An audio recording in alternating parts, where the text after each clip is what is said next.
اعوذ باللہ من الشیطان الرجیم بسم اللہ الرحمن الرحیم فلما دخلوا علیہ، اب جب یہ پہنچے ہیں اگلے سال، داخل ہوئے حضرت یوسف کے ہاں پیش ہوئے، قالوا یا ایھا العزیز، اب انہوں نے کہا اے عزیز مصر، اے مختار مطلق اس راشن کا اور اس غلے کا، مسنا و اہلنا ضر، ہم پر اور ہمارے اہل و عیال پر بڑی سختی آ گئی ہے، یعنی اب قحط کی شدت، ظاہر بات ہے قحط کی شدت ہے تو جانور بھی مر گئے، اب نہ اون ہے نہ کچھ اور ہے، ورنہ پہلے یہ کچھ اون لے آتے تھے، کچھ اور سامان لے آتے تھے، جا کر کچھ تو بدل دیں، کچھ تو قیمت دیں، وہاں سے غلہ لینا ہے، تو اب تو ہمارے پاس کچھ بھی نہیں ہے، ہم تو خالی ہاتھ حاضر ہو گئے۔ یا ایھا العزیز مسنا و اہلنا الضر وجئنا ببضاعۃ مزجاۃ، اب جو ہم لے کر آئے ہیں پونجی بہت ہی ناقص ہے، بہت کم ہے، وہ اس غلے کی قیمت نہیں بن سکتی، فاوف لنا الکیل، لیکن اس کے باوجود ہمارے لیے پیمانے پورے بھرتی کر کے دیجئے، پوری طریقے سے ہمیں راشن دیجئے، وتصدق علینا، اب تو خیرات کیجئے ہم پر، ہم خیرات کے مستحق ہو چکے ہیں، ہم صدقے کے مستحق ہو چکے ہیں۔ ان اللہ یجزی المتصدقین، یقیناً اللہ تعالیٰ صدقہ دینے والوں کو پسند کرتا ہے اور ان کو جزا دے گا۔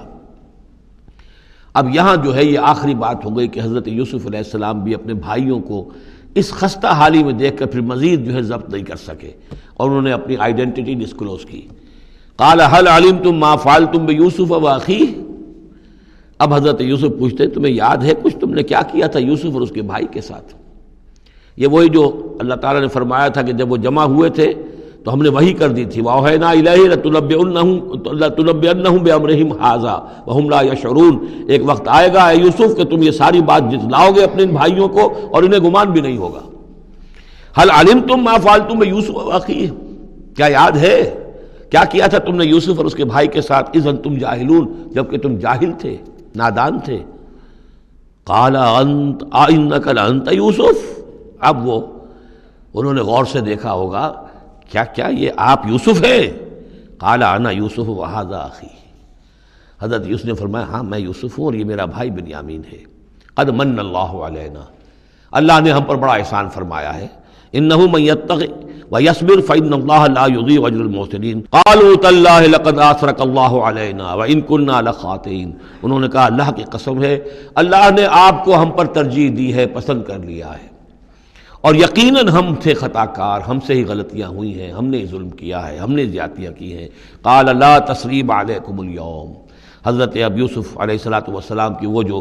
شخصیت کی بلندی ہے، ترفع ہے، وہ ظاہر ہو رہی ہے، نہیں آج میں تم پر کوئی ملامت نہیں کرنا چاہتا، ہو گیا جو ہونا تھا۔ قال لا تثریب علیکم اليوم یغفر اللہ لکم، اللہ تمہیں معاف کرے، وہو ارحم الراحمین، اور وہ بہترین رحم کرنے والا، تمام رحم کرنے والوں سے بڑھ کر رحم کرنے والا ہے۔ اذهبوا بقمیصی ھذا، یہ میرا کرتا لے جاؤ، فالقوہ علی وجہ ابی، تو میرے والد کے چہرے پر اس کو ڈال دو، یات بصیرہ، ان کی بصارت لوٹ آئے گی۔ واتونی باہلکم اجمعین، اور تم اپنے سارے خاندان کو، قبیلے کو لے کر آ جاؤ۔ صدق اللہ العظیم۔